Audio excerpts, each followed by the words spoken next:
Hi everyone. Today we have discussed a new chapter, that is the Great Akbar. In this chapter, basically we have discussed here about the Akbar, how the Akbar on that time made a king, किस तरह से अकबर जो था वो एक तरह से राजा बना था उस समय में, और किस तरह की जो थी सो अर्ली कॉन्क्वेस्ट वगैरह इनका था, ये सब सारा का सारा पॉइंट हम लोग डिस्कस करेंगे. ओके, तो first of all we know that very well here the Jalaluddin Mohammad Akbar. ये नाम जो था ना, खास करके मोहम्मद जलालुद्दीन मोहम्मद अकबर, ये अकबर के बारे में कहा जाता था, इतना बड़ा उनका नाम था. And he was the greatest ruler of the Mughal empire dynasty. कहते हैं कि उस समय में अगर मुगल डायनेस्टी की बात करते हैं हम लोग, तो ये वहां का सबसे ग्रेटेस्ट रूलर माना गया था.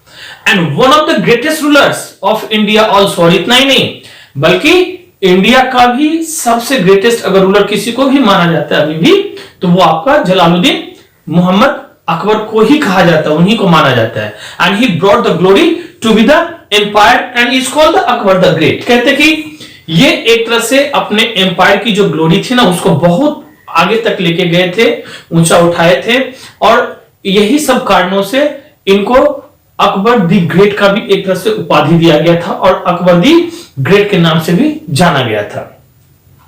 Now the point first of all here discuss that the early problems of the Akbar. We start of the problems came when Akbar made a rule. कहते हैं कि जिस समय में रूलर बना था अकबर, तो अकबर जब रूलर बने थे तो उस समय में किस तरह की प्रॉब्लमें वगैरह जो थी ना, वो इनको झेलना पड़ा था, किस तरह की प्रॉब्लमें हुई थी. तो after the Humayun's death in the 1556, कहते हैं कि जब हुमायूं का डेथ हो चुका था कब, 1556 में, Akbar was proclaim the king. Akbar जो था ना, एक तरह से वहां का प्रोक्लेम किया गया था, मतलब एक तरह से उनको राजा माना गया था, घोषित कर दिया गया था कि अकबर जो है वो अब वहां का राजा बनेगा. Okay, so he was only the 13 years of the age on that time. कहते हैं कि उस समय में ये सिर्फ 13 साल के ही थे. Bairam Khan was the governor, एक तरह से हम लोग कह सकते हैं या मिंटर कह सकते हैं, बहुत कुछ मतलब एक तरह से उन्होंने मतलब काम किया था उस समय में. तो Bairam Khan was the appointed the Akbar's regent. कहते हैं कि अकबर्स के रीजेंट के लिए ना उस समय में बैरम खान को एक तरह से घोषित किया था, उनको रखा गया था, अपॉइंट किया गया था. ये रीजेंट क्या होता था, तो basically he was a person who rules on the behalf of the king.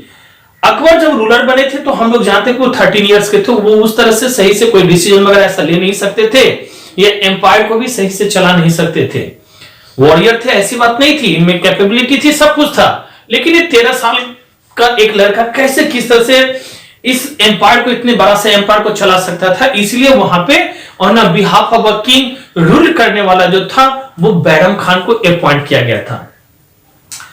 The Mughal empire at this time had just been. कहते हैं कि उस समय में जो था ना मुगल एम्पायर, एक तरह से मान के चलिए तो कहा जाता है कि रीएस्टैब्लिश, मतलब तुरंत वो जैसे लगा था कि एक तरह से रीएस्टैब्लिश हुआ था.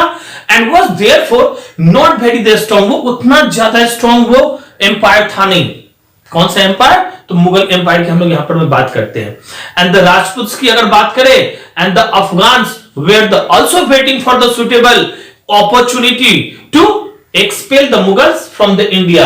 और इतना ही नहीं, बल्कि वहां पे उस समय में राजपूत से लेकर के आपका अफगान का भी जितने भी सब था ना, ये लोग वेट कर रहे थे कि कब उन लोगों के लिए एक ऐसा सुपर मतलब अपॉर्चुनिटी मिले, जिस अपॉर्चुनिटी का वो लोग क्या करेगा, एक तरह से फायदा उठाएगा, और फिर इसके बाद में यहां से मुगल्स को ना इंडिया से एक तरह से वहां से एक्सपेल करेगा, मतलब यहां से उसको एक तरह से निकालेगा, निकाल के बाहर रखेगा. ऐसी सोच लेकर के वो लोग भी वहां पर में बैठे हुए थे. तो यही कारण था कि जब अकबर रूलर बने थे 13 इयर्स एज ऑफ में आकर के, तो वहां पे बैरम खान को एज अ रीजेंट वहां पे रखा गया था. ओके, अब हम लोग आते हैं पॉइंट पढ़ने के लिए.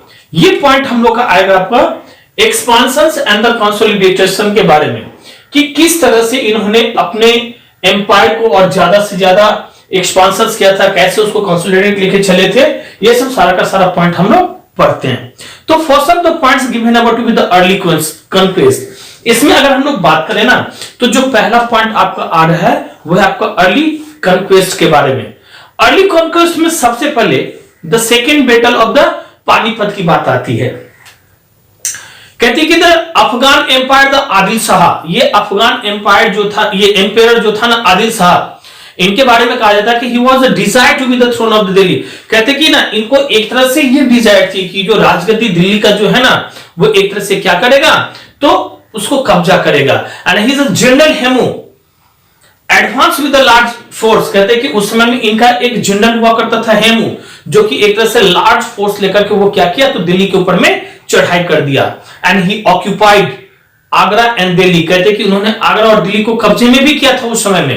And in November 1556 of fear battles, कहते हैं कि नवंबर 1556 में आकर के एक फियर्स बैटल वहां पर में फॉट होती है between the Mughals and the Hemu के बीच में। ये सेकेंड बैटल ऑफ पानीपत का नाम दिया गया था, जब बिटवीन मुगल्स और हेमू के बीच में ना यहां पे लड़ाई हुई थी। That was the second battle of Panipat which was held in the 1556, जो खास करके आपको 1556 में ना ये एक तरह से मतलब लड़ाई हुई थी और उसका नाम दिया गया the second battle of Panipat. This victory, इसमें होता क्या है कि हेमू जो था ना उस समय में वो हार जाता है, डिफीट होता है। इन दोनों के बीच में तो होती है फॉट, लेकिन सेकंड ये इसके बाद में क्या किया, डिफीट होता है हेमू। इन दिस बैटल में क्या होता है, वो लड़ाई में हार जाते हैं। And this victory cross the power of the Afghan. इससे क्या हुआ, इस विक्ट्री से जो पावर था उस समय में खास करके ना अफगान वालों का, वो पूरा का पूरा क्या कर दिया गया, क्रस्ट कर दिया गया, मतलब कमजोर कर दिया गया, तोड़ फोड़ दिया गया। And the Mughals रीऑक्युपाइड the Delhi and the Agra, और जो मुगल थे वो फिर से आपका दिल्ली और आगरा को क्या कर लिए, रीऑक्युपाइड कर लिए। नो अ फ्यू लेटर्स ये कहते हैं कि बाद में कुछ ही सालों के बाद में Akbar's enable to be the regency of the Bairam Khan. जब ये बड़े हुए ना तो जो रीजेंसी थी उस समय में, रीजेंसी का अर्थ क्या था कि उस समय में हम लोग ने पढ़ा कि एक राजा का सारा काम जो रीजेंट देखा करता था, तो बैरम खान अकबर का सारा काम देखा करता था, यानी कि राजा का वो प्रतिनिधि बना हुआ था एक तरह से, तो उनको वहां से हटा दिया गया। And took the over to be the administration, और पूरा का पूरा एडमिनिस्ट्रेशन को अकबर ने क्या किया, अपने कब्जे में कर लिया।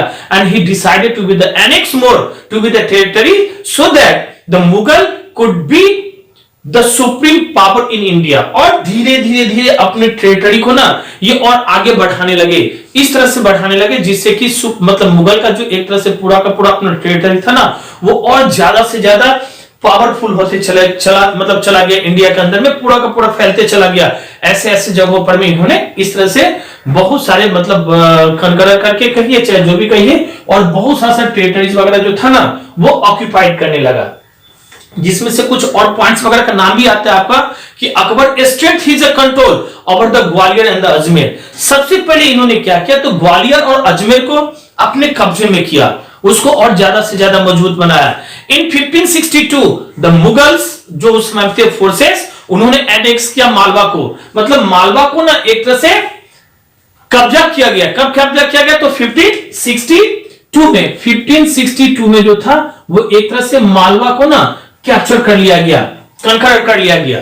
इसके बाद अगर हम लोग बात करते हैं 1564 में, तो in 1564 Akbar attack to be the kingdom of the Gondwana.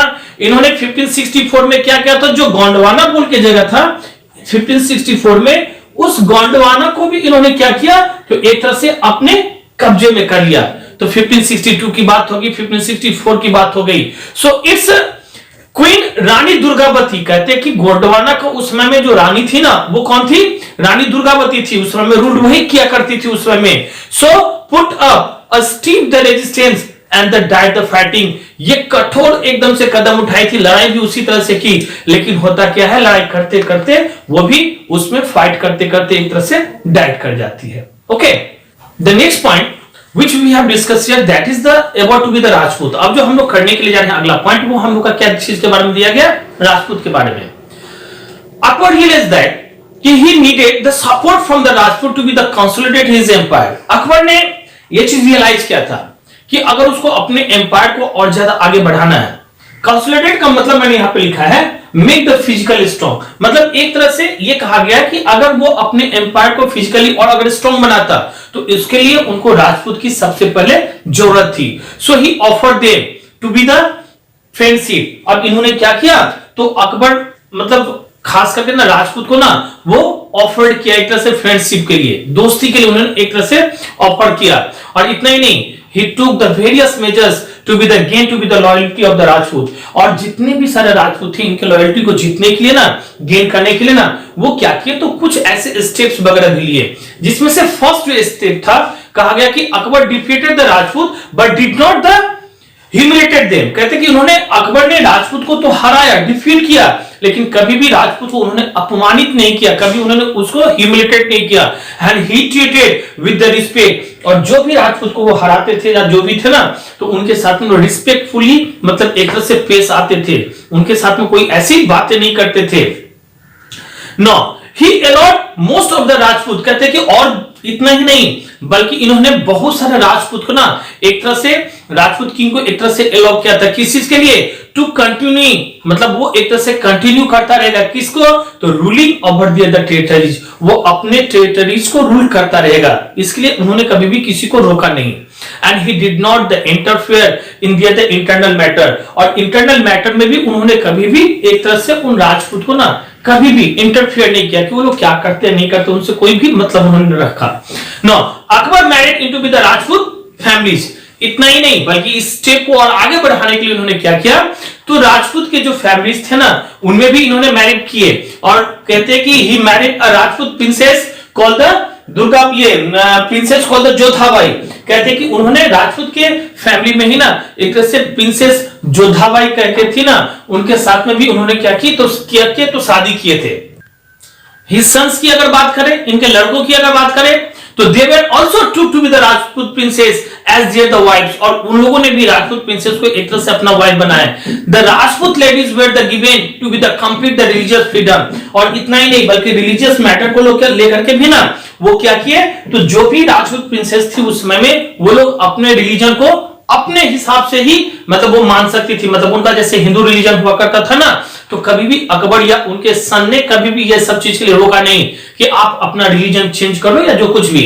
So Akbar gave the high post to be the Rajput chief in his administration. अपने एडमिनिस्ट्रेशन में भी इन्होंने क्या किया, तो जो जो एक तरह से राजपूत चीफ वगैरह होते थे ना, उनको हाई पोजीशन में वहां पर में रखा, खास करके एडमिनिस्ट्रेशन में। अगर हम लोग राजा मानसिक की बात करें, और इतना नहीं, राजा बीरबल की भी बात करें अगर हम लोग, और इसके बाद में ये दो खास करके नाम अगर हम लोग देखते हैं ना, तो ये फिर उस समय में राजपूतों का ही नाम लिया जाता था। कहते कि two of his the most trusted official were the Rajput. ये दोनों के दोनों सबसे अगर मतलब ट्रस्टेड अगर माना जाता था ना, विश्वसनीय अगर माना जाता था, तो वो राजपूत ही हुआ करता था अकबर का, जिसमें मैंने नाम अभी आपका राजा बीरबल का भी रखा है और राजा मानसिंह का भी दिया गया है। तो ये पॉइंट्स हम लोगों ने यहां तक डिस्कस किया। अब जो अगला पॉइंट हम लोग डिस्कस करेंगे, that is the Maharana Pratap. किसके बारे में, तो महाराणा प्रताप के बारे में। Okay, not all the Rajput rulers however accepted the Akbar's hands of the friendship. कहते कि उस समय में बहुत सारे ऐसे राजपूत रूलर्स भी हुआ करते थे जो खास करके ना मतलब अकबर का जो फ्रेंडशिप था ना उसको एक्सेप्ट नहीं किया था। उदय सिंह की हम लोग बात करते हैं, he was the ruler of the Mewar. ये उदय सिंह कौन हुआ करता था, तो रूलर ऑफ मेवाड़ हुआ करते थे उस समय में। फॉर्ट अगेंस्ट द मुगल्स, और ये ना हमेशा मुगल्स के साथ में क्या किए, तो लड़ाई किए। Akbar defeated him and went on to be the conquered the Chittor and the Ranthambore. कहते हैं कि अकबर ने क्या किया, एक तरह से इनको डिफीट किया, और डिफीट करने के बाद में इन्होंने चित्तौड़ से लेकर के रणथंभौर ये सब अपने कब्जे में कर लिया था। अगर हम लोग बात करते हैं Uday Singh son of the Rana Pratap, अगर राणा प्रताप की बात करें जो कि एक तरह से उदय सिंह का ना बेटा कहलाता था उस समय में, मतलब अब बेटा ही थे वो, तो इन्होंने क्या किया खास करके, तो he also the fight against the Mughal. ये भी खास करके ना कंटिन्यू रखा, जो लड़ाई इनके फादर ने करके मतलब चला आया, उनको इन्होंने भी क्या किया, तो कंटिन्यू रखा अगेंस्ट द मुगल, मतलब मुगल्स के खिलाफ। ओके, और Akbar defeated him the battle of the Haldi Ghati. अगर हम लोग बात करते हैं ना, तो अकबर ने क्या किया, उनको the battle of Haldi Ghati, जबकि which was happened into be the 1576। कहते हैं कि यह हुआ था आपका 1576 में। तो इस हल्दी घाटी की लड़ाई में अकबर ने इनको हराया भी था। दो डिफीटेड, कहते हैं कि वैसे तो ये डिफीट हुए थे, Maharana Pratap fought the Mughals through out his life. कहते हैं कि डिफीट होने के बावजूद भी महाराणा प्रताप जो थे ना, वो लड़ाई करते रहे। पूरे जीवन जो था ना, वो एक तरह से मुगल से क्या करते रहे, तो लड़ाई करते चले गए। खास करके अगर हम लोग बात करते हैं तो पूरा लाइफ जिसको कहा जाता है ना, महाराणा प्रताप वो एक तरह से मुगल के साथ में पूरा का पूरा लड़ाई करते रह गए। And he also recovered a major portion of his kingdom. और लड़ाई करते करते कहते ना कि उस समय में इन्होंने बहुत सारा ऐसा पार्ट था अपना किंगडम का जिसको इन्होंने क्या किया, तो एक तरह से कनकर भी किया, उनको एक तरह से रिकवर भी कर लिए थे। Okay, now the next point which we have discussed here, that is the later conquest। अब हम लोग डिस्कस करने के लिए जा रहे हैं, ये आपका दिया गया लेटर कंक्वेस्ट, मतलब बाद में किस तरह से और जगह को इन्होंने कंक्वेस्ट की थी।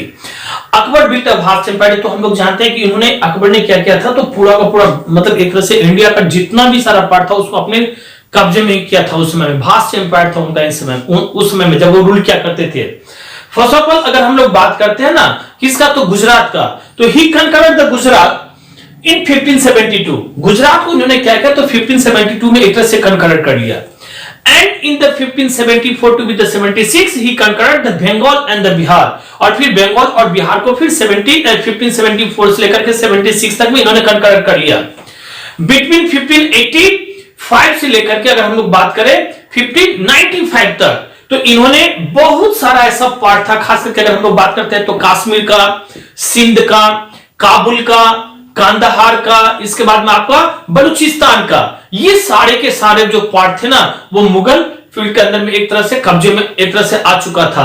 अकबर एनेक्स द ओडिशा, इन्होंने ओडिशा को भी, जिसको आजकल हम लोग ओडिशा के नाम से जानते हैं ना, ये उस समय में ओडिशा को भी ना एक तरह से कनकर किए थे। And that was the year of the 1592, और वो कौन सा साल माना गया था, तो 1592 में। इन द डेक्कन, डेक्कन का मतलब हम लोगों ने समझा था दक्षिण जिसको कहा गया था, यानी कि साउथ का जो पार्ट था। अकबर ब्रॉट द बेरौर, इन्होंने बेरौर से लेकर के खानदेश और the parts of the Ahmednagar under the Mughal empire, इन्होंने मुगल एम्पायर के अंदर में ये सारे के सारे पार्ट्स को एक तरह से कब्जा कर चुका था मुगल रूल्स के अंदर। Here mention must be given about to be the Chand Bibi, कहते कि यहां पर में एक और नाम दिया गया, आपका मेंशन किया गया, वो क्या था कि चांद बीबी के बारे में। She was the ruler of the Ahmednagar, जो खास करके रूलर हुआ करती थी, कहां का, तो अहमदनगर की। She tried the hard to be the defend her kingdom, और उन्होंने कोशिश बहुत ज्यादा की कि किसी तरह से अपने किंगडम को बचा के रखा जाए अगेंस्ट द मुगल फोर्सेस, मतलब मुगल फोर्सेस के साथ में। तो इस तरह से वहां पर में इन्होंने क्या किया, तो एक तरह से क्या की, तो एक तरह से मुगल जो फोर्सेस था उनके साथ में उन्होंने लड़ाई की। यहां तक पॉइंट आप लोग का आ गया लेटर कन्क्वेस्ट के बारे में। Now in the next video we will discuss about the administration, किस तरह से एडमिनिस्ट्रेशन क्या था, नहीं था, कितने सारे पार्ट्स में एडमिनिस्ट्रेशन को डिवाइड किया गया था, ये सब सारा का सारा पॉइंट हम लोग अगले वीडियो में करेंगे। Okay, that's all.